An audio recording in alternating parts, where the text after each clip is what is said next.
Hello everyone. In this video we are going to define a class railway ticket and then calculate the ticket amount based on the criteria given.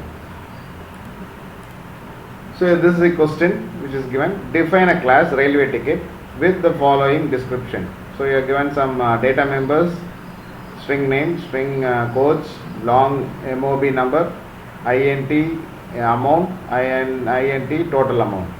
So first name is to store the name of the customer, and string codes to store the type of coach customer wants to travel. Then long MOB number to store the customer's mobile number. Then int amount AMT to store basic amount of the ticket, and total amount after the criteria being used, and then you are going to calculate some amount, and then that total amount will be stored to store the amount to be paid after updating the original amount.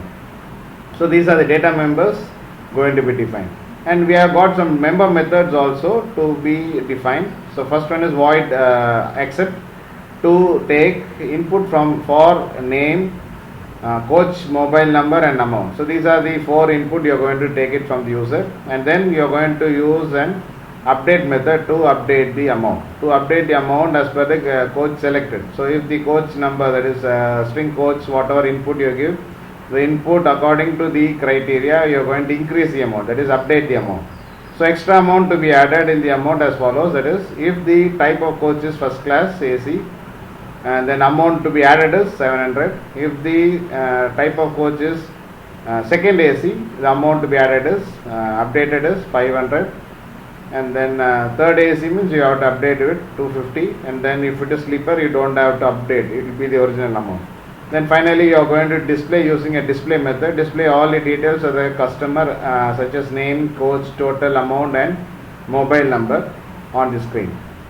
Write a main method to create an object of the class and call the above member methods. You are going to create a main method, and then you are going to execute this all these methods, and also you are going to use the data members. So what I have done is I have divided the program question into some parts so that you can see the program, observe the program along with the question.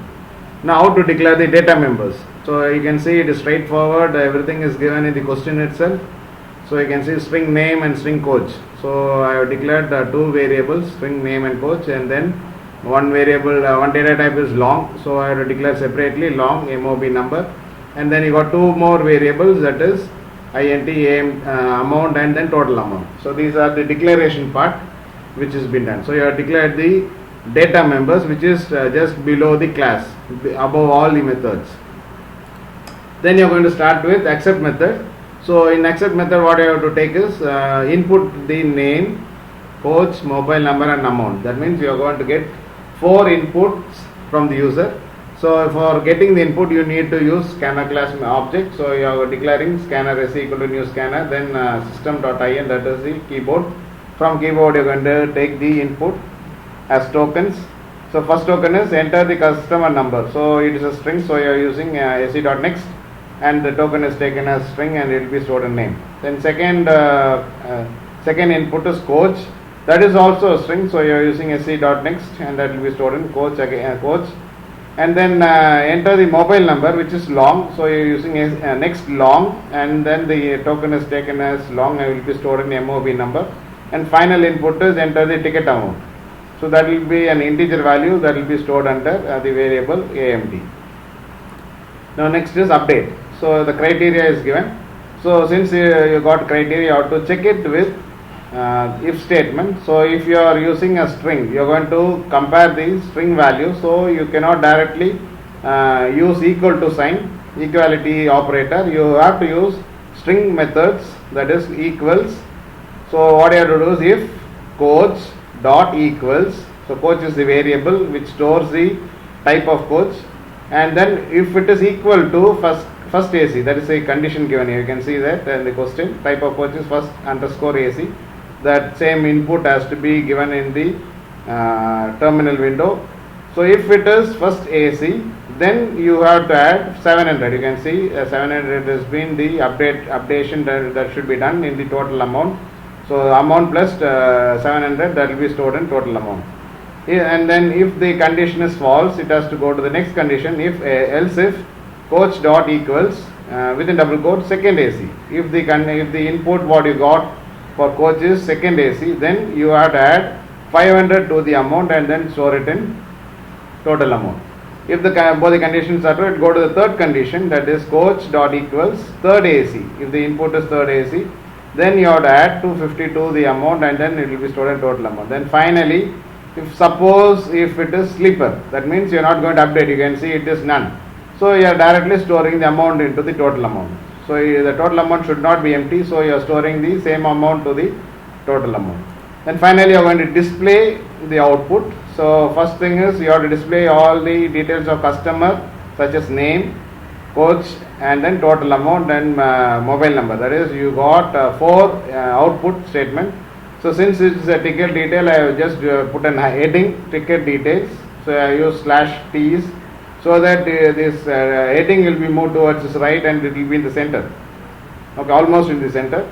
And then got 4 output statements, that is customer name, type of coach, mobile number and total amount. So these are the variables to be which is used to store these values. So name as the customer name, coach as the type of coach, and MOB number as the mobile number, and total amount which has been updated will have the total amount. Okay, and then you have to create a main method. Okay, to create an object of the class and call the above member method. So how to create an object?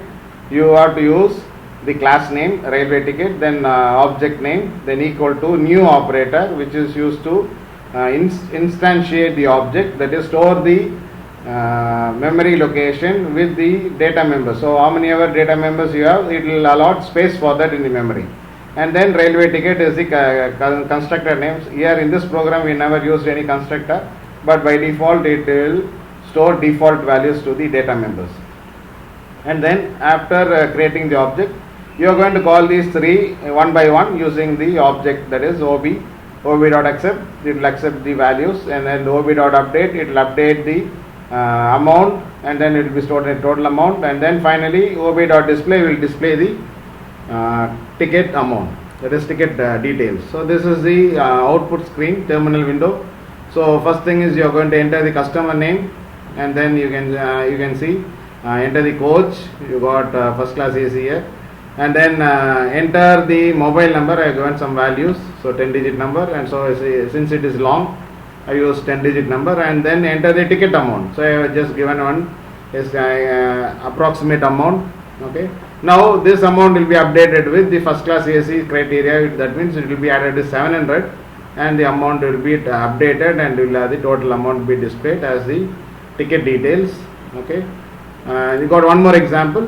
Here you got same customer name, coach is second AC now, and the mobile number, and then I got some approximate value as the ticket amount.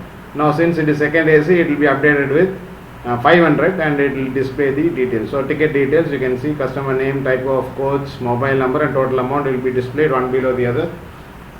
So this is how you are going to execute the program. Since it is a class definition program, it is very simple, straightforward program, because every detail is given in the question itself.